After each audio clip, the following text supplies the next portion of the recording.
On behalf of Minister Mohammed Rahman Swari, I wish to welcome the Executive Chairperson of the Petroleum Regulatory Agency, Dr. Baluwa Koroma, and his team. So before I bring the Executive Chairperson of PRA, I just wish to inform that in keeping with the Ministry's commitment to update the public and in making sure that we widen and deepen public engagements and education around the field challenges, we had a very successful dialogue again this morning with the Interreligious Council.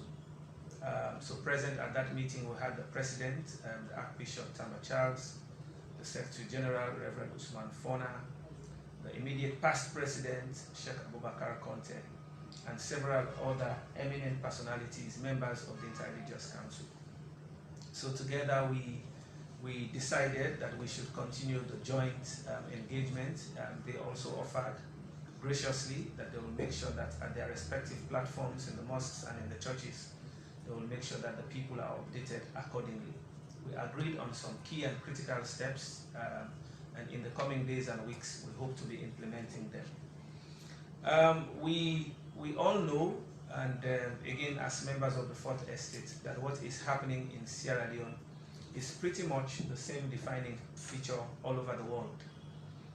Whether you are a rich country, as rich as the United States or United Kingdom or Germany, or poor nations like ours or Liberia or Ghana, the crisis has not spared any nation at all. And we believe, and it is important for us to be forthright with our people, that it is not wise to give an indication that this thing will end soon, because a lot of what is happening would be out of the scope or control of any government in the world. To understand the magnitude of this problem, we know the current President of the United States had to take a phone to call the Venezuelan president and say, we have not been on good terms, but because of the current crisis, I think I have to call you and see how we are able to address some of these challenges. We see how the United States is reaching out again to countries like Iran to come back to the negotiating table. This gives us an idea that what is happening, if the global leaders don't come together and ensure that this is addressed, it will impact severely on low and middle income countries like Sierra Leone. We know Sierra Leone is not an oil producing country. We have the largest producing countries like the United, by the 2021 estimate, America was the largest producer of oil with about 18.9 million barrels a day and consuming about 19.7 million. So essentially what America produces is what it consumes and even more. Saudi Arabia as the second largest with about 10.8 million barrels a day, consuming about 2.9 million. So which means a country like Saudi Arabia will have in excess of 6 million barrels a day on the market to float. Third largest country as Russia, the same like Saudi Arabia, around 10.8, 10.9 million barrels, consuming about 3.5, 3.6. So it also would have in excess of 6 million to float in the market. We know during the COVID, especially when we had exponential cases and many restrictions, OPEC, for example, had decided around May 2020 to cut down production by 9.7 million barrels a day. Even with the resumption of flights and vehicular movements, OPEC has not been able to resume production to the capacity it was before those restrictions came. And now we have seen the Russia-Ukraine conflict. If Russia is the third largest producer of oil and now is deeply engulfed in a conflict as we have it, it will severely affect its ability to supply fuel. And more so when we know that there are many sanctions. As a matter of fact, you want to get oil from Russia today, you have to pay in ruble.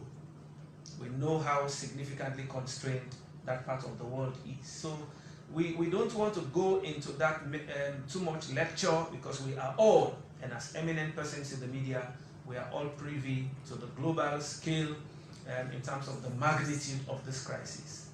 So Dr. Baluwa Koroma would come and help us with what assurances do we have, in spite of these numerous complex challenges, What is government doing to make sure that we cushion the effects on our people?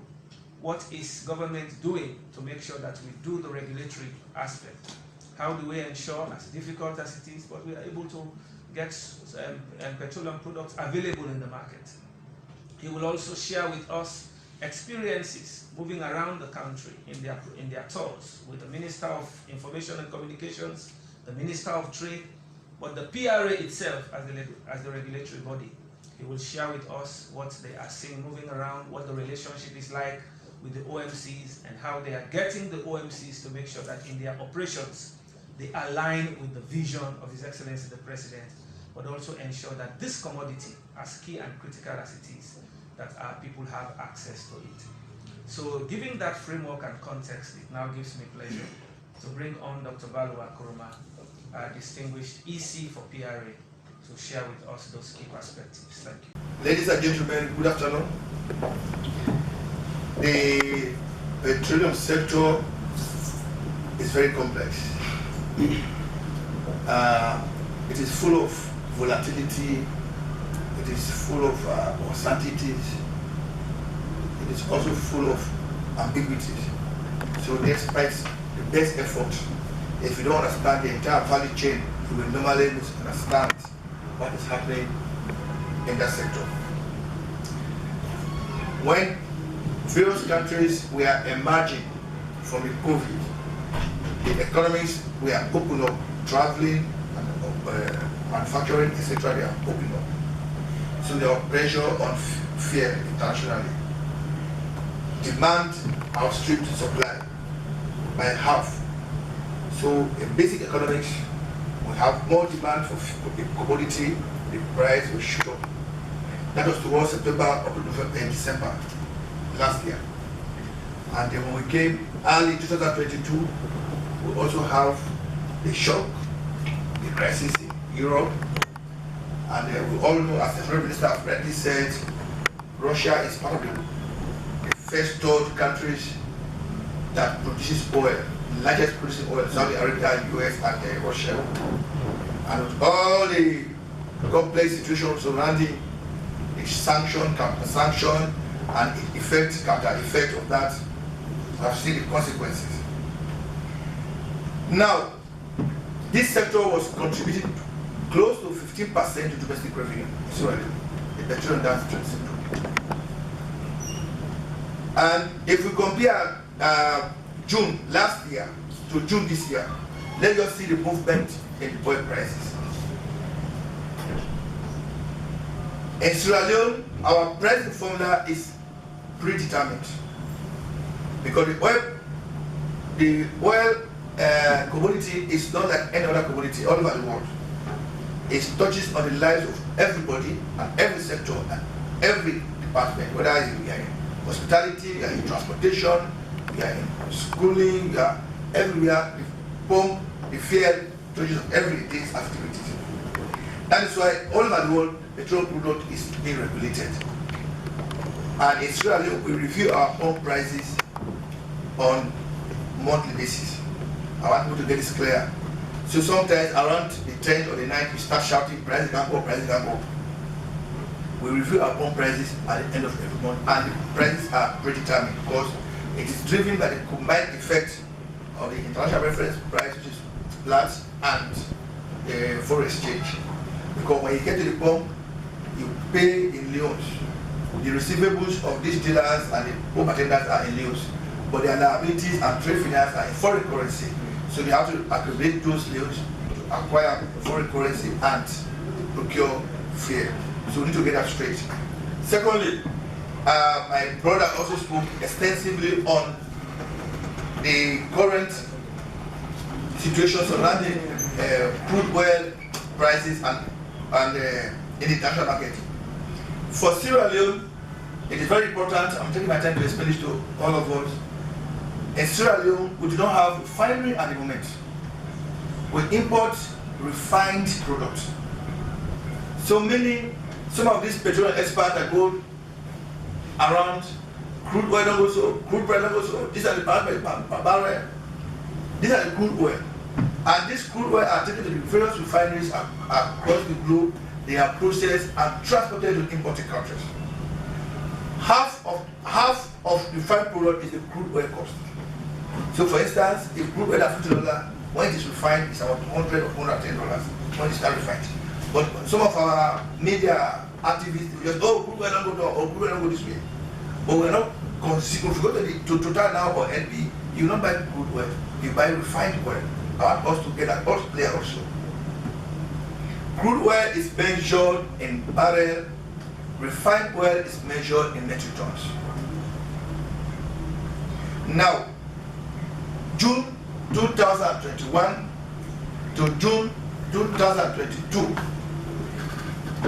last year around the same time, the price of petrol was around $680 per metric ton. Last year around the same time. The price of diesel was around $734 per metric ton. Today, petrol has moved to $1,364 per metric ton. Diesel has moved to $1,303 per metric ton. If you compute that, you will see there's a whooping jump. Petrol has moved by 100%, diesel has moved by 122%. Petrol has moved by 100%, diesel has moved by 122%. If we translate that directly to the pump, nobody will buy fare. That's right. If I convert that directly to the pump, meaning government has been intervening to stabilize, to cushion the impact on the pump. Most of the time I hear people they say, what the government they do, what the government they do, what the government they do. As we are talking now, the time we are selling petroleum products at 15,000 or 10,000, we are far away. Government started to subsidize since 2020. It's very important to note that. Government subsidized 2020 close to 67 billion euros. Just so that the impact does not reach the poor Sierra Leone. What happened in Russia, what is currently happening, just got a bad situation worse. Already the prices are moving up when the economies are moving. So when we had this twin shock, just made things worse. But already prices are moving up in the international market. So 2021 also, government put out close to 250 billion to stabilize the pump prices. You don't know this, some people don't know this, but how to bring this to the public.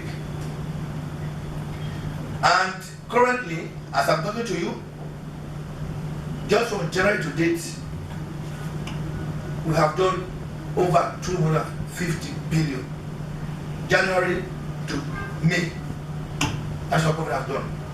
I remember this sector, I told you, is so significant, contributing to close to 50% of domestic revenue.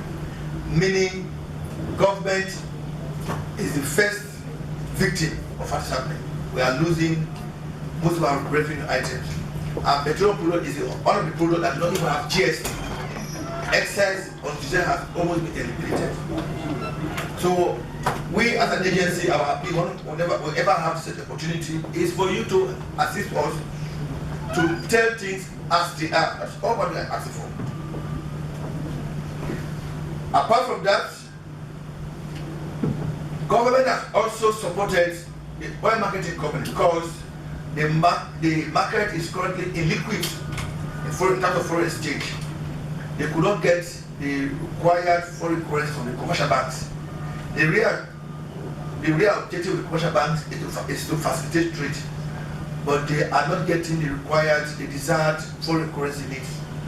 Remember, if the amount you were using to acquire 2,000 metric tons last year, same period, you now need 2 times that amount to acquire that particular quantity. So government also intervened by supporting the marketing companies on a monthly basis. That is not a normal situation. That's not the job of the regulator. But myself and the Minister of Trade and Industry will keep moving around to the central bank, to the governor, to raise foreign currency support. And Government has done so far in excess of $80 million to support the oil marketing companies because the market is highly illiquid. Then we have also observed that because diesel, for instance, is highly consumed by the commercial uplifters, including the mining companies. If you go to the gas stations, 30% of their diesel, 7% of the diesel is consumed by the retailers because the keke, the Okada, taxi, Poda, they mostly consume petrol. So when we bring, for instance, 10,000 metric tons diesel into Sierra Leone, 7,000 will go to the commercial entities, the mining companies, the large manufacturing companies, and directly government was subsidizing for these people. So meaning we missed out on the intended target that are the poor Sierra Leoneans. If you say what the government do, these are the things the intervention. What we have done, we have reintroduced the dual pricing system. Now, our pricing formula, if you're a commercial entity, you now buy at the full pass-through. The retail customers, you go to that goes to the pump, you buy at the regulated price, for instance, 22,000. Now the design now, on the formula, you have to 22 leons in the formula, but the mining companies will now be buying above that because they have what we call the full pass-through to them. So that's the first step government have taken because we want to focus and concentrate in supporting the welfare of the poor people. Government also have taken steps in removing almost all of its levies. We have the IDF.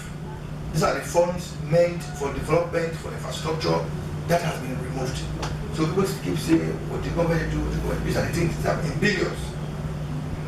And if government is not subsidizing, there was no way we can have this amount. Just in these few years, we are running to billions of leons.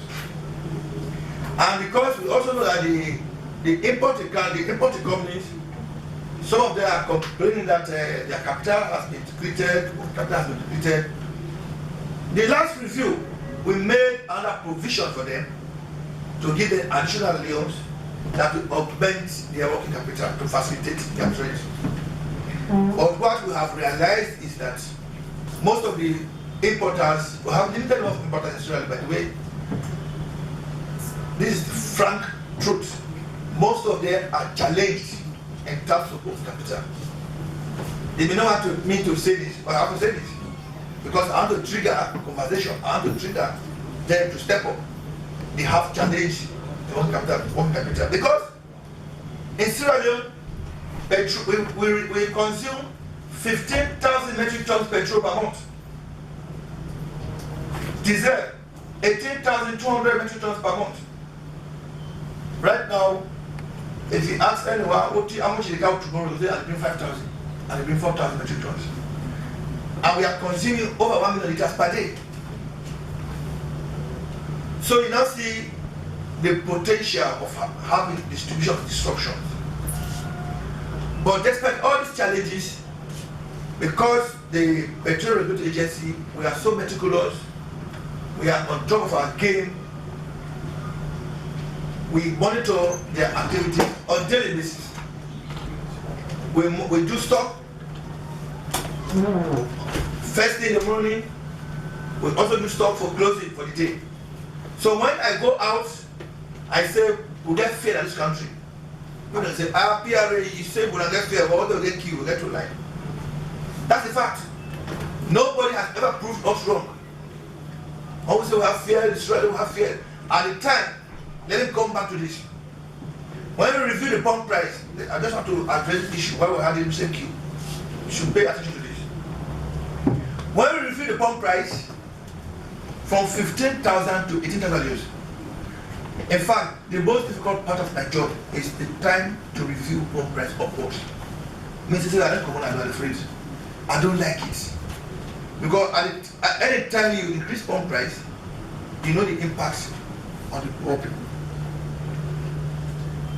And when we review the pump price at 18,000 on the 9th of June, just remember, my operators, my own people, the oil marketing companies, we did this together with the Minister of Finance, the Minister of Trade. They went back and said, oh, they gave an impression as if they were coerced to accept 18,000. How can they be so powerful to coerce CEOs, ministries, to impose on you 18,000 euros? We have a very good president who has to intervene. He said, can you go and look at this? Is it true that this guy should be selling at 25,000 euros? I have a distinct president, gave the budget. But we checked, PRA was also right. At that time, we had to sell at 18,000. How can we review pump price in 3 days, 72 hours, from 18 to 25,000? That was wrong. To me, I'm starting my conscience. So people will talk this, PRA, they do. You want me after 3 days to increase pump price to 25,000? Is that what you wanted, Australians? Because I'm hearing all of the people say, hey, PRA, they do, PRA, they do. My own conscience, I will not increase that price. I will not change it. I have to be convinced. So that was why brought the top of 4. Some of them, they had enough product and they stopped putting it out to the public. That is also a violation to our petroleum laws. To me, I can also move forward by saying that that is not patriotic. Some other countries, what they are not doing, they are importing and selling at cost profit to support the citizens. Because what is happening is completely exogenous, outside the control of importer or government or dealers. But we should all come and work together nationally. So that was the challenge. By the time we came towards the end of June, I reviewed the pump price at 22 leaves. What happened next? I reviewed the pump price, all the stock they had on that day, they sold it on the following day. Then they went and bought 22 leaves, then they kept it again. So no more say, they can't go back to 30,000. They will not understand, my friends, sisters in the media, they say, how did PRA do? You want to change price every 24 hours? Let's be honest. So they kept it. Myself and the Honorable Minister went out on Monday. So what happened? If you have 18,000 liters on a Monday morning, the implication is it did not sell on Friday, it did not sell on Saturday, it did not sell on Sunday. Is that fair? Is that good? We also what happened? 18,000, some man get 10,000, 12,000, 50,000. To me, that is unpatriotic. Crisis like this is not a peculiar situation, it is a global situation. What we can do as a regulator, as a government, is to ensure that we have the product available and let's have a fair price. If they bend down today, every day, their prices go up. But I've spent the last years to resist. We have to do the right thing. That's what happened. You have to do something. They say one day, if you observe, if you are king, every king to the industry, they just sold 1 day, 2 days, the following they stopped. They stopped everybody. I went to Bo. In Bo, I saw a gas station, about 50,000 liters, and also got truck flow back, and I don't know how to put it here. It is a truck, it is a truck, it is for us to own the pump price. I have to say this, I will not even think of reviewing pump price at the end of the month. At the end of July, if price don't go up, we still say, they don't go to push me. I'm straight about it. Because tomorrow, somebody will come and ask me questions, what are the drivers shift in pump prices? So, back to government intervention. We have observed that along the value chain in the petroleum sector, from import to storage to distribution, up to the retail segment, the gas station, to transportation, you observe that it is 100% private sector driven. This is a very responsible government and with a very investment-friendly regime. We think we should allow the private sector to boost up, to grow, to strive. But what we have also observed that we have some hitches because the private sector the ultimate objective is profit maximization. If we do a crisis, private business don't have any profits, while the government seek the welfare of its people. So the value chain, there's this, some is absent. I think government is looking at that very seriously. And in the industry, most of the facilities, the petroleum facilities, are owned by government. So government is working very hard to ensure that we mitigate those impact by ensuring that we have large stock available in Sierra Leone. Because at the moment, we only have 2 weeks stock availability. So me, I have sleepless. I see my hair like this. We have sleepless night. You can't put out the after 1 week, start running after that to bring to replenish the stock. If as that, they themselves, the importers, are losing out. They are not enjoying economy of scale. In economics, simple economics, you when they bring 2,000 metric tons, and somebody when they bring down 10,000, 20,000, they enjoy higher transport, lower freight to benefit from lower storage, also benefit from price volatility. Because if you bring a stock for 3 months, for instance, 3 months, this stock was purchased 3 months back. If price is moving up, you will be making profits. But what is happening to our operators at the moment? Most of them are operating on CMA, collateral management system. When you put $1, then you put 1 liter out. So I think they also need to look at their working capital issues. And the petroleum sector is highly capital intensive. Not to sector where they got $2 million to do. Highly capital intensive. What is that happening? Because of those price volatility, most of them, their capital has been depleted. So what you are doing with $5 million, you now need $10 million to do it. So many, you need capital. All these are disturbing the value chain. We moved around, myself and the Honorable Minister of Trade early this week, went as far as East and the South, met stakeholders and discussed this issue. Koroma has a very good model in the East. Koroma, they do an organized rationing, and it's a very good model during crisis. But what I will tell the people of Sierra Leone is that with all those challenges, these skills, there has now been a time that Sierra Leone is out of stock. At all points in time, we have stock. When I said mid of June, at that time we have petrol up to the 7th of July. We had diesel up to the 13th of July. As I'm talking to you, we just had another vessel this morning for 3,000 metric tons petrol, just battered. We also have another vessel coming tomorrow, next tomorrow, with 17,000 metric tons petrol, because we don't have these plans. So if I tell you we have product, people say, you say you get product, but what we say because we got bad dealers, rogue dealers. They will buy the product, they keep them. So I think we need to change our attitude. We need to have crisis mentality. Let's not bring more hardship to the people of Sierra Leone. This government is doing a lot of things. For you to lose close to 300 billion in just the first half of the year, it's very massive. Because these are the money we use to make roads, to maintain the road, to support the free quality education for our children, for the health services, etc., etc. So we need to look at ourselves. We have the petroleum laws, we have sanctions, but this is about attitude. So we have moved around, and I also have to commend the Minister of Information and Communication for the support they have been giving to the agency. They have been moving around Stratcom throughout Sierra Leone, and the Minister of Trade and Industry also have been moving to sensitize people. But people are amazed, they are surprised. They say, is this what government is doing? Why are they treating us like this? So we need to know this. Government lose most of its revenue.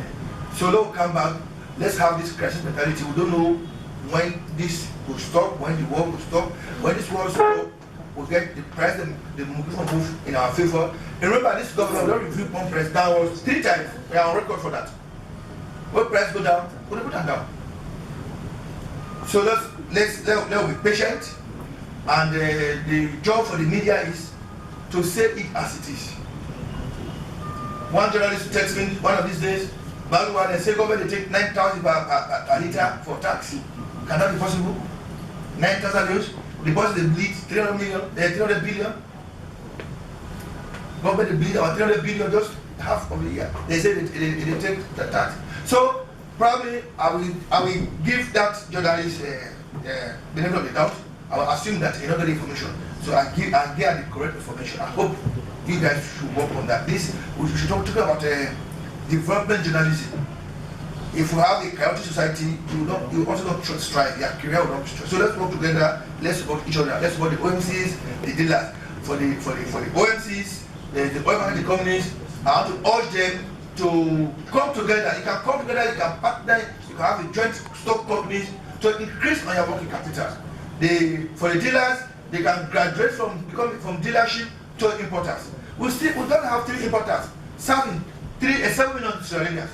That is also a big mismatch. We need to look into that. So far so good. We are still not worse off. We still have countries selling diesel up to 24 leons equivalent, 25 leons, 30 leons. We are still at this level. I want to assure Australia that we have enough products in the country. We have petrol, we have diesel. People should stop hoarding product. People should stop taking product to their domestic homes. It is dangerous. It is not good for the health because this government has concern for your lives and safety. And nobody is allowed to sell above this stipulated price. Thank you very much.